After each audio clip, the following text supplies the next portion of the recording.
So one of Diddy's alleged accusers, Ashley Parham, she filed a lawsuit back in October against Diddy, and I did a video on that, and she talked about the things he did to her and took advantage of her. And she is being represented by Ariel Mitchell and also Sean Perez, as you can see at the top of this document. But in this case, at the time that she filed this lawsuit, most of the names were John and Jane Doe's in this case. But as of last night, this case was updated to a lot more names, and we're going to look at those names. It's Sean Combs, which is Diddy. We know who that is. Christina Parham, also known as KK. Shane Pierce, Ruben Valdez, John Pelletier, Odell Beckham Jr., Drew Desbord, or Desbord is however you say his name. We know him as Drewski. He is a social media presence. Jacqueline Wright, aka Jaguar Wright. Helena Harris Scott, Matias Gonzalez, Brandy Cunningham, Janice Combs, Diddy Mom, Keith Lux, also known as Big Homie CC, and there's still Jane and John Doe's in this case, and it says John and Jane Doe's 1 through 10, so it's still people that is not named in this lawsuit. But it is extremely shocking to hear some of these names on this paperwork because, for one, and I'm gonna say Jaguar Wright, Big Homie CC is probably the most shocking names on this list because they are advocates for victims all online.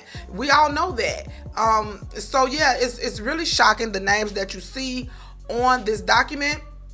When I got up earlier this morning, I started reading it. It's like 80 pages long, something like that, 87 pages long. And I read majority of it. I got through all of the story of what happened. The plaintiffs in this case is not only Ashley Parham, it's also Jane and John Doe. They have been added to this lawsuit as plaintiffs. And yeah, this story is all over the place. What I was going to do was read majority of it to you guys, but the part that explains about the things that were done and the details are about 40 pages long. Is extremely long, and I don't want the video to be that long because we'll be here all day. So I'm going to give you guys a brief rundown, but before I do, I'm going to go to the part that shows the defendants in this case. We all know Diddy. This is the lady right here, Christina Parham, also known as KK. This is Shane, the guy who supposedly, well, we'll get to that part. This is, who is this? This is defendant Ruben Valdez. This guy here on the right hand side is John Pelletier. This here is I think this is Odell Beckham Jr. and also Drewski in that picture. This is another picture of Drewski, of course, Jaguar Wright, and this is Helena Harris Scott. This is Brandy Cunningham, of course, Diddy's mother, Big Homie CC. So I just want to show you guys these pictures because they are in the lawsuit.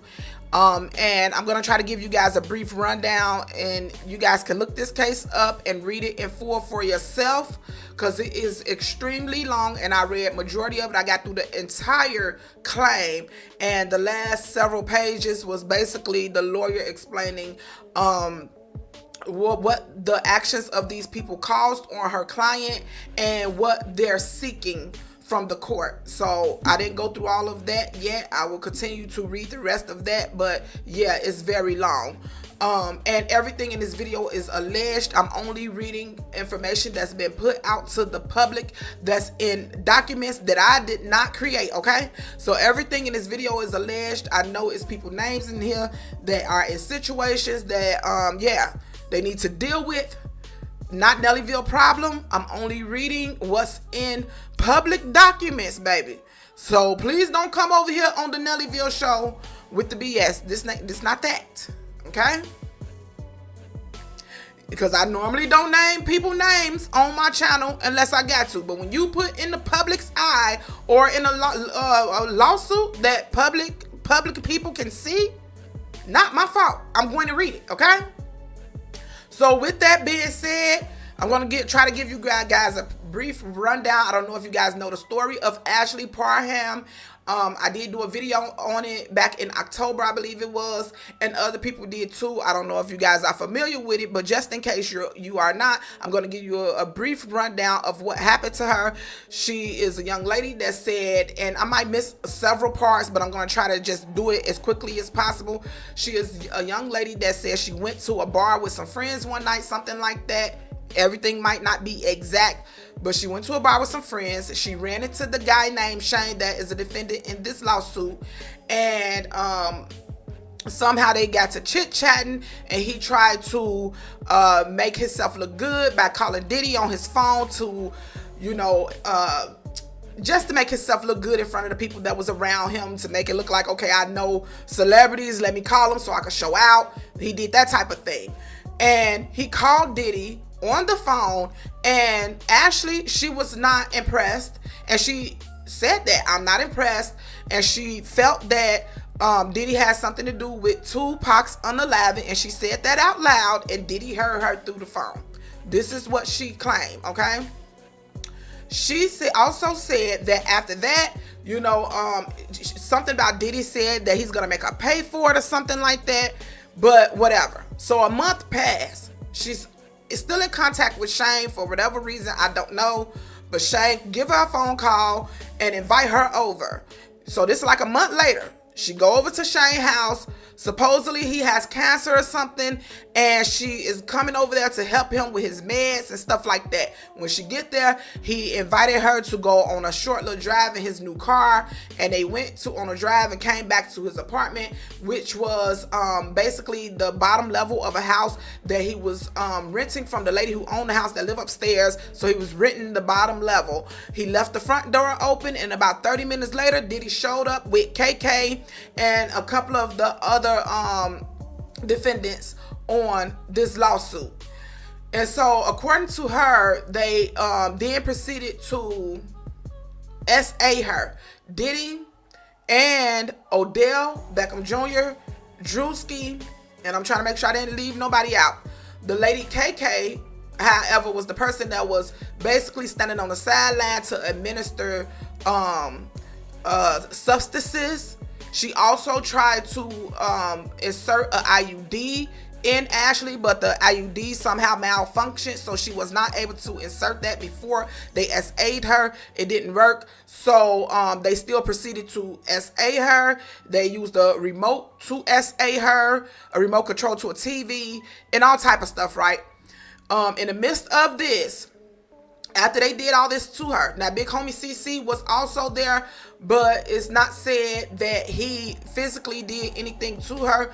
What he did do was try to, I'm still trying to figure out exactly how that was going, but it's F that he knew what was going on and didn't stop it. So that alone is a crime, because you didn't stop it, you still stood there and watched, according to this lawsuit. Because I still haven't said if I believe it or not. I'm just telling you guys what's in the lawsuit, okay? And so Diddy them, after they did what they did to her, they go on the back of the house to go smoke and do whatever it is they do while she was still in the room, because at this time she said she was weak and barely could move from all the things they did to her and stuff like that. And so finally, when she was able to get up, she was able to put on a t-shirt and grab a weapon and go, a knife that they left on the floor or somewhere, and she picked it up and proceeded to the backyard. And then she sat down because she realized she didn't have any other way out of the house besides the backyard. And so she went out there and sat down, and they was out there joking and was like, you should come party with us more and all this, as if they didn't just do what supposedly they did, right? So somehow they all, a big commotion happened because, Diddy ended up saying some things about or basically insinuating that he was the reason for Tupac's unaliving, trying to be boastful with what he was saying. And him and Big Homie CC got into an argument. And I guess Big Homie CC was like, what did you say? You did what? And so they get into it. Big Homie, he pulled out a pow, and put it to Diddy head or in his direction. And they kind of was exchanging words. In the midst of that, this Ashley Parham stood behind Big Homie CC, I guess for protection. I don't know how she thought he was going to protect her, considering he hadn't done it up to this point. But this is what is said in this suit. And at some point, the pow went off. And a neighbor came, asked what's all the commotion. Big Homie pointed it at the neighbor, told him to go back in his house and mind his business. At that moment, Diddy ran up some stairs that was on the side of the house, trying to run away from Big Homie. And so Ashley, she said she chased him down with the knife in hand. I guess she, I'm trying not to say too much or describe too much, but y'all get what I'm saying. She chased him down, and then he turned around and begged her not to do it. And so then she ran back down the stairs or something like that. I'm gonna tell you right now, a lot of the story is so, I don't know, y'all, and I'm gonna leave it to y'all this time, because I always say how I feel. And it sound like a lot going on in this story. A lot. If you read the story, it almost make you feel like, if you read the lawsuit, it's gonna make you, it made me feel like I was reading some type of novel. I'm not even gonna lie to you. It was so animated. Like, you guys will see what I'm talking about if you read it. Go find it, read it for yourself. I don't want to sit here and read the entire lawsuit to you guys. It'll take forever, like I said. And then somehow she was able to get away. So I'm skipping over a lot of details. I'm trying to just talk about the main parts. Somehow she was able to run away, go to some man house down the street where he supposedly already called the police. When the police get there, now this is one of the other defendants. His name is John Pelletier, who is supposedly in law enforcement, and he was pretending to be some sergeant or something. Like, what is the next level over police? Like some type of sergeant. That's what he was claiming to be, right? So when the police get there, he was saying this is not a part of her story though. So let me continue. So when she ran to the neighbor house, he's told her, I already called the police, because she ran down there like, help me, whatever. And he said, I already called the police, whatever. So when the police get there, which just so happens to be the Pelletier guy. Now, if the Pelletier guy was already there with you guys as a defendant, how did he also show up for the police call that the neighbor did? That's one of the questions that I have. I'm going to go back and read that part. Maybe I missed something, because how did John Pelletier show up? Just so happened to show up if the neighbor had already called the police before you even got there. How did it happen that this Pelletier guy, who was a part of the people who was there, show up? And you guys gonna know what I'm talking about in a second, if you're not following me. And if you go read it, you will really know.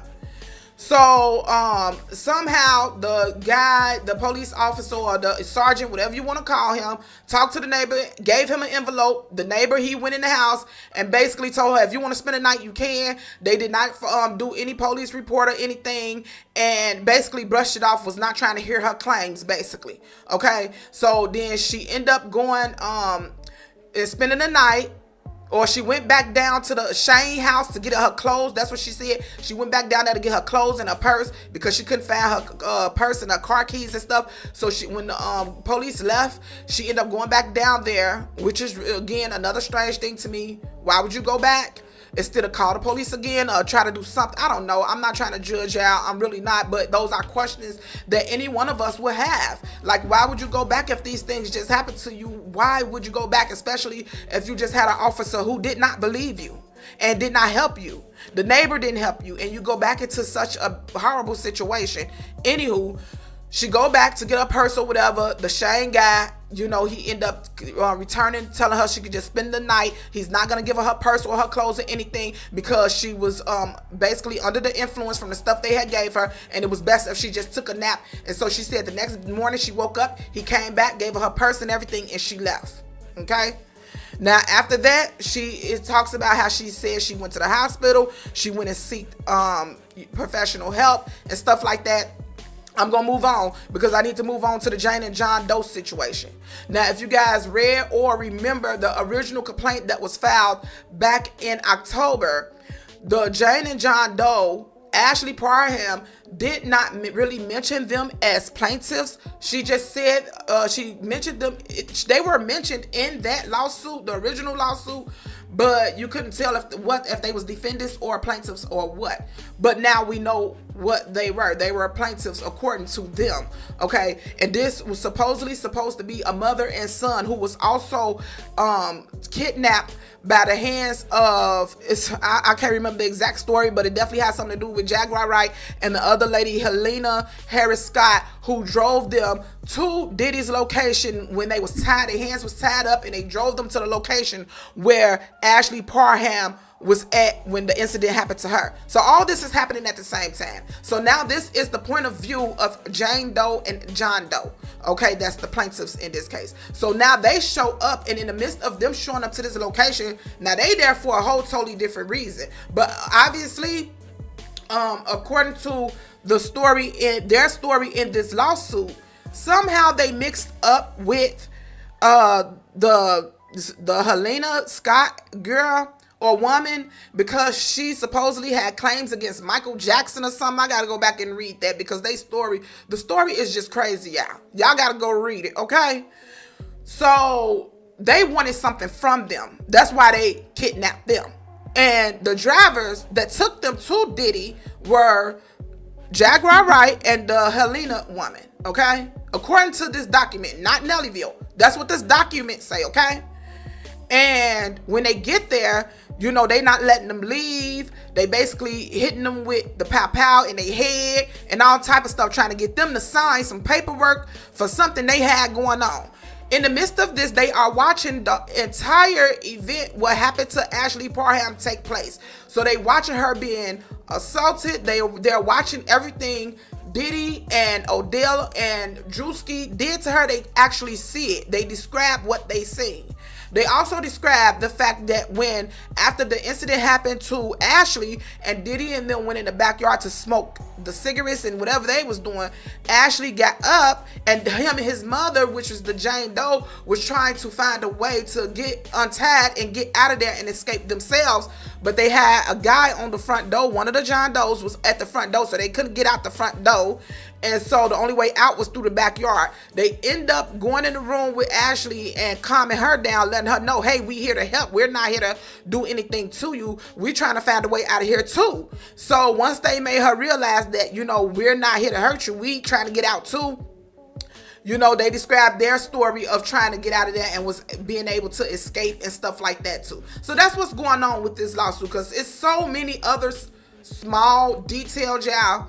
But I'll be here all day trying to tell you every detail of this story. So I was giving you guys a quick rundown. They said that when the Jane and John Doe finally were able to get away, because they end up letting them go. After the fact, after Ashley got away or whatever, they let them go and gave them their car keys back. Now this is after driving them from one location to another. So that's another part that I left out.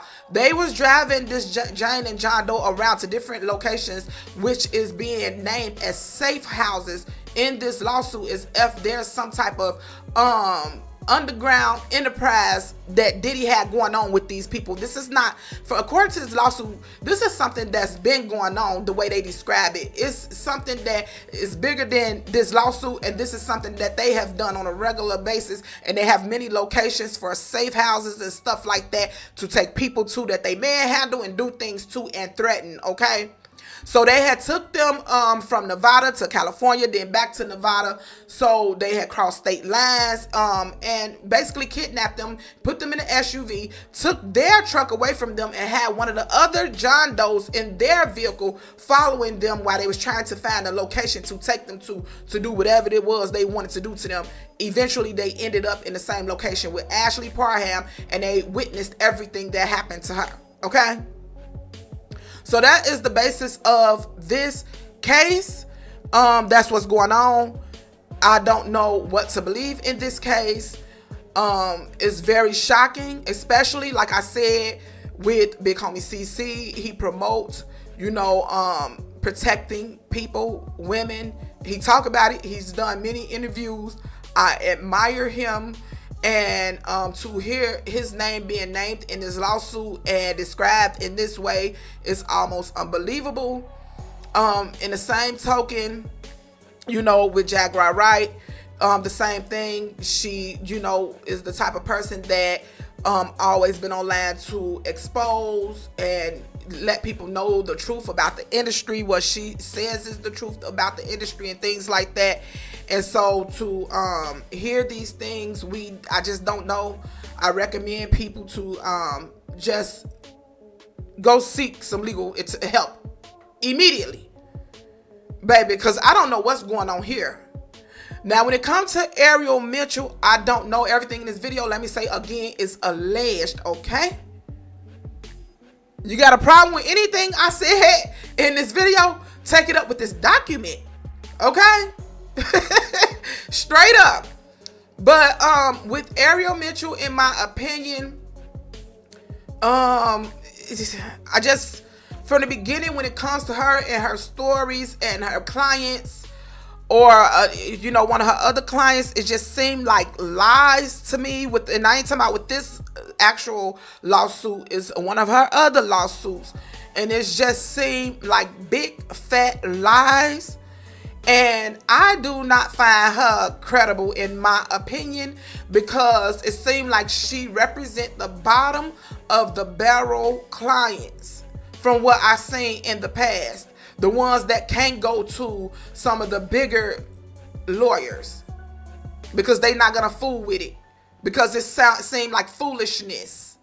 Now, I'm not saying that's the case in this at all, period. I do not know. I just know in previous cases, there has been instances where, especially one of her clients, that it's been proven that there was lies in the story. So I don't know. I don't know. I'm going to let this marinate on ice. I'm going to let y'all tell me what y'all think before I voice my opinion, because I'm sure this is a case that will be addressed again as it proceed in court. Yeah, it's crazy. And let's not forget that there are 1 to 10 more Jane and John Does in this story that has not been named yet. No telling who they are, but it's disappointing to see some of these names up here. Drewski, like, what's going on? Like, why? What's going on? How? I don't know. Y'all tell me what y'all think about this. If you have not got a chance, go look this case up. Let me go to the top so you guys can see the case number. I hope you guys go look it up and read it. I did. I took the time out to read. I'm about to finish the last little part, which to me ain't that important because it's only talking about what they want. Okay, but I've read 75% of it. And yeah, it's extremely long and it's detailed, but then it seemed as if it skipped over some things too. That was another thing that was kind of strange to me in this story, because it's like how you jump from here to over there. What happened in between that? Like, but I'm gonna leave it as that. I'm gonna leave it as that. And I'm gonna wait to see what you guys think in the comments. If you've heard about this story already, it just came out. Well, it came out last night, very, very late. Okay, very late. And I was trying to get my Z's on. So yeah, it wasn't looking good, but I started reading it at about 5 o'clock this morning. So yeah, tell me what y'all think about this in the comments, and what do you think? Like, Am I tripping? Because I feel that I don't know. I'm gonna keep it to myself until the next video. Once I do the next video on this story, we'll talk about it. Until next time, bye y'all.